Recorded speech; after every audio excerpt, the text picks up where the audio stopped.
Assalamualaikum warahmatullahi wabarakatuh. Halo teman-teman, let's make a banana chocolate with our team Salsabila Amalina, Nadila Kartika Putri, Rumaisyah Rahma, Indri Yulianingsih, dan Korota Ayun. Pisang coklat atau piscok memiliki cita rasa yang enak di lidah orang Indonesia, bahkan merupakan menu terfavorit di antara banyaknya pilihan gorengan. Harganya yang begitu terjangkau seperti piscok yang kami jual ini. Selain rasanya yang lezat, pisang mengandung serat yang baik untuk pencernaan dan dapat menurunkan kadar kolesterol dalam tubuh. Mengkonsumsi coklat juga dapat meningkatkan energi dan mood, sehingga sangat cocok untuk mahasiswa yang stres dengan kuliahnya. Namun, perlu diingat bahwa piscok mengandung banyak kalori, sehingga sebaiknya dikonsumsi dengan bijak. Pembuatan piscok juga sangat mudah dilakukan, dan bahannya pun mudah ditemui di pasar dan supermarket sekitar. Dalam pembuatan piscok, kita harus melakukan yang namanya analisis SWOT, Strength, Opportunity, Weakness, and Threat. Nah, dari segi strength-nya itu ada simple. Piscok itu adalah makanan yang simple untuk dibikin. Terus ada made by order, jadi kita ngebikin piscoknya itu sesuai dengan pesanan.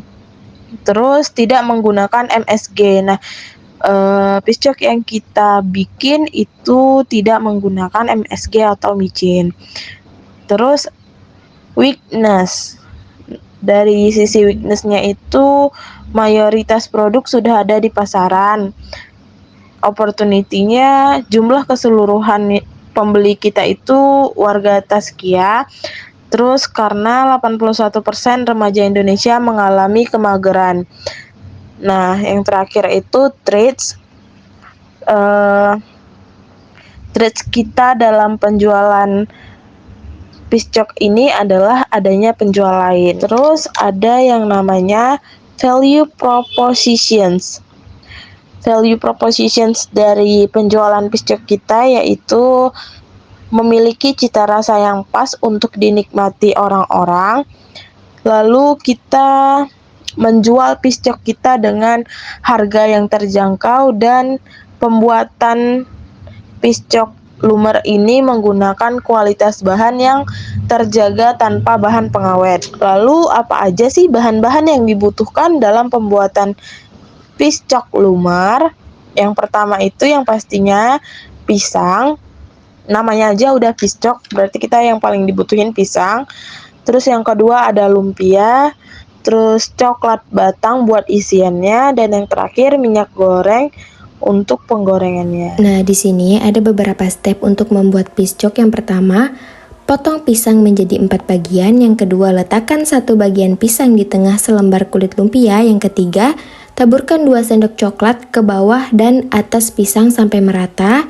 Yang keempat, gulung kulit lumpia hingga pisang terbungkus rapi.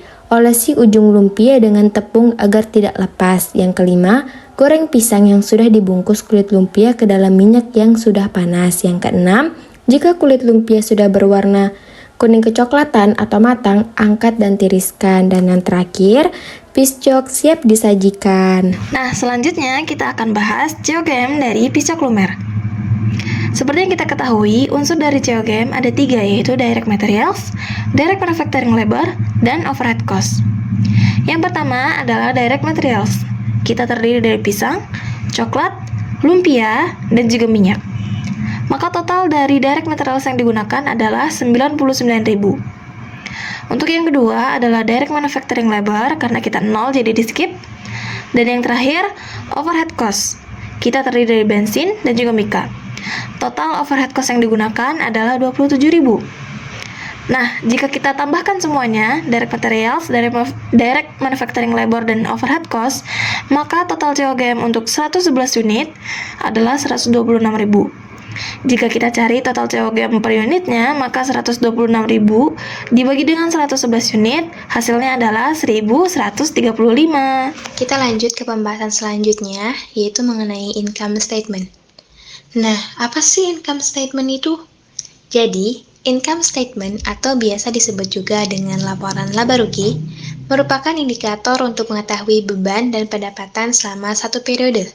Jadi, income statement ini adalah salah satu laporan keuangan inti pada suatu perusahaan yang menunjukkan laba atau ruginya selama suatu periode waktu.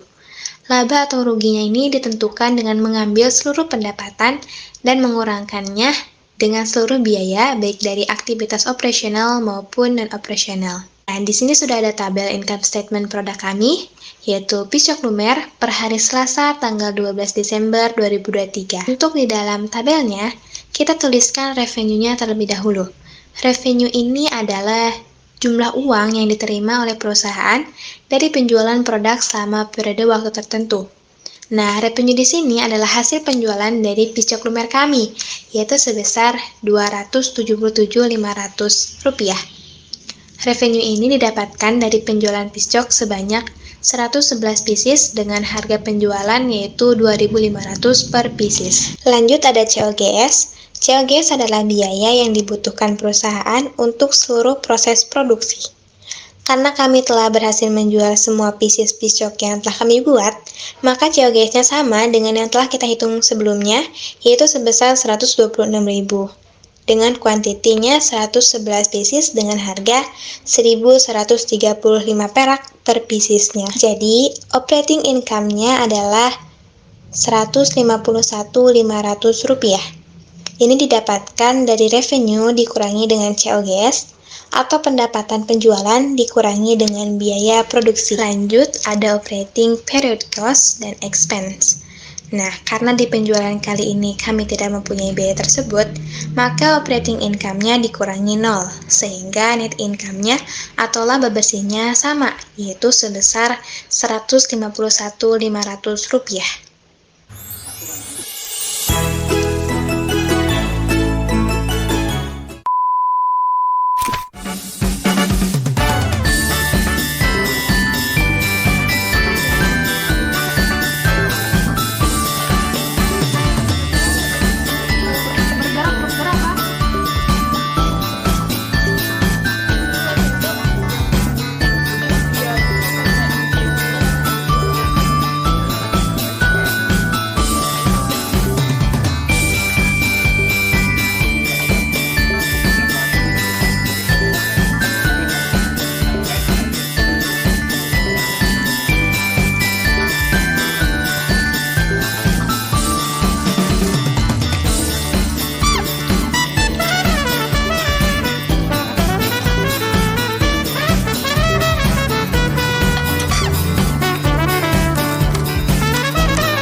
Thanks for watching!